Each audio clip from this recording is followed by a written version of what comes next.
Alrighty, everybody, welcome back. So, our 2023 reviews continue yet again today with the Arizona Coyotes. Now, the Coyotes are one of my two favorite teams, and honestly, the second year of the rebuild was better, definitely better. Was definitely less painful. There was a lot more funner moments, but it was an adjustment. Of course, they went to Mullet Arena, and that was a whole new atmosphere. A lot of memes, a lot of people making fun of us. It happens. But, I mean, honestly, I am looking forward to the Tempe vote in a couple of days. I'll make a video on that when that's officially announced. I'm looking forward to the guys that are going to come onto this roster next season. I'm looking forward to the draft. I'm really looking forward to everything here. Genuinely. So anyways, let's start off with the record. They were 28, 40, and 14 for 70 points. They were a minus 71 between 228 goals and 299 goals against. They were a .427 win percentage. They were 21, 15, and 5 at home, and they were 7, 25, and 9 on the road. So, of course, again, it's the second year of the rebuild. They were expected to be bad. Really what they wanted to do was bring in young guys, develop them, and make as many trades as possible, and they definitely did that, which we'll get into in a little bit here. But you look at their month-by-month record, they started off a 2-5-1 record. In November, they were 5-6-2. Sorry, not 2-6-2. December, they were 6-7-2. In January, that was a painful month. They were 3-11-1. In February, they were 5-2-3. In March, they were 6-6-5. The second half of March was painful. And then in that April, they were 1-4-1. It was a painful end to the year. It just looked like the team wasn't in it. It just looked like the team wasn't, they weren't competing much anymore, which is understandable because they were out of the playoffs, but it still was really painful. But anyways, I do overall still like the direction of this team. I like the direction Armstrong's going. There were some dumb trades that I'll get into in a second, but I still really like the direction they're going. I like some of the guys they brought into the lineup. Like, we're not going to talk about him today, but Dylan Guenther deserves recognition. He's been a really good forward in the games that he played with us. We'll start off with Clayton Keller. Keller, obviously, and this is the guy on the back of the jersey. He tied the points record for most points by a Coyote. 82 games played, 37 goals, 49 assists for 86 points. Has been a really solid player. Played really well, and I think honestly, I think next year he could crack the 100-point mark. I genuinely think this guy could. He's such an underrated player. He's been one of my favorites for a long time, and in fact, he's the main reason why I even got into liking the Arizona Coyotes. Truly.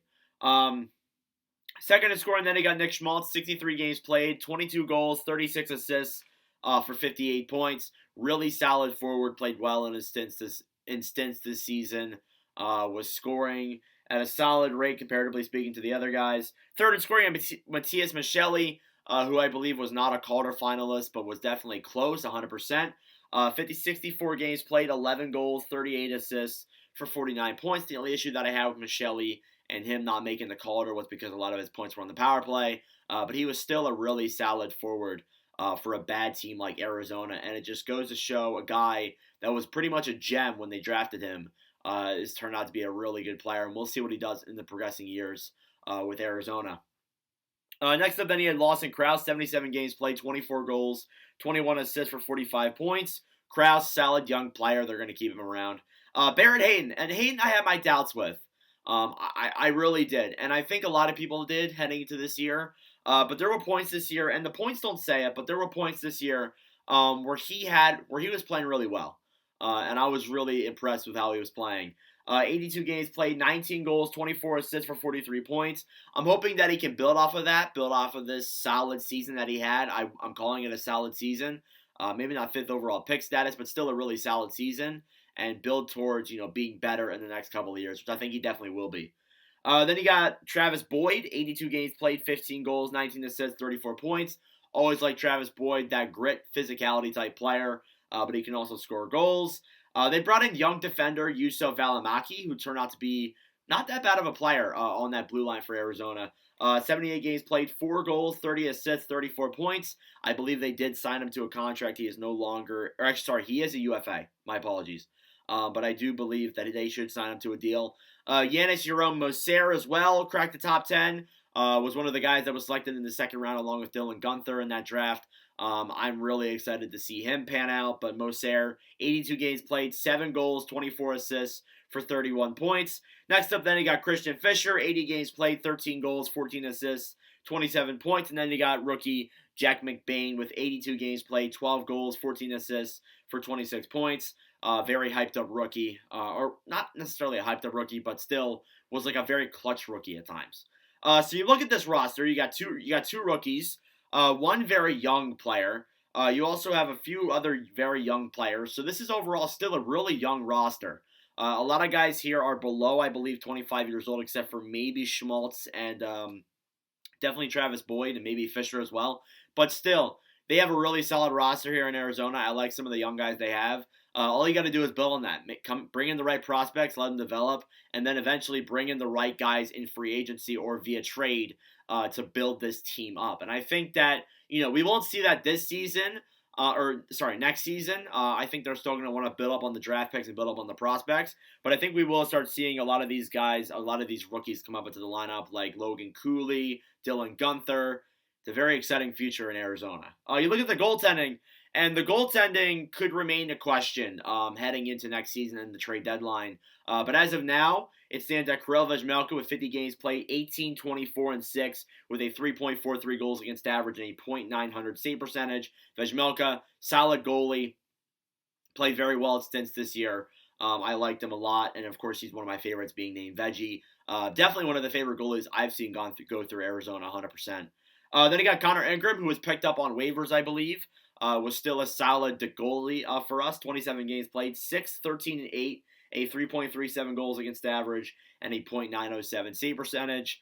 Had some promising moments with Arizona, and I definitely think that those two guys will likely be the backups, or will likely be the tandem moving forward, unless if come the trade deadline they decide to deal with Vejmelka, maybe they keep him on for the rebuild and just keep him until they're good again, but honestly, who knows.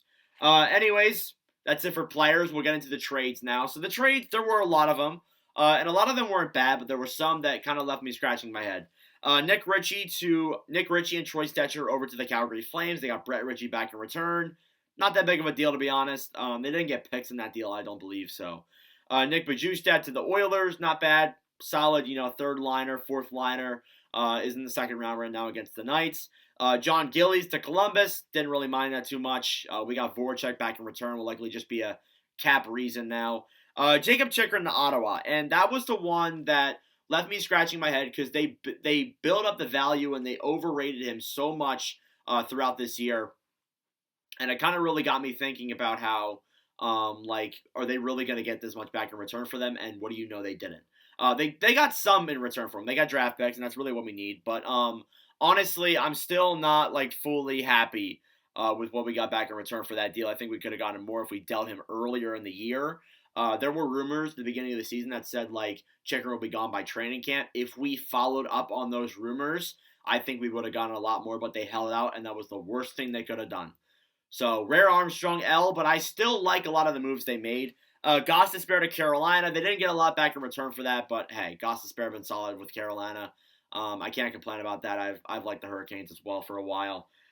Decent Mayo to the Vegas Golden Knights. I love Mayo. It actually sucked to see him leave. I loved Mayo. I loved Chikrin. I loved Ghost. I loved a lot of these players. These players were enjoyable to watch. And it sucks to see him go, but hey, it's part of the rebuild. But yeah, Mayo hopefully does well with Vegas, and I think we got Weber back in that deal, but Weber is on LTIR, of course. That's where most of our cap is.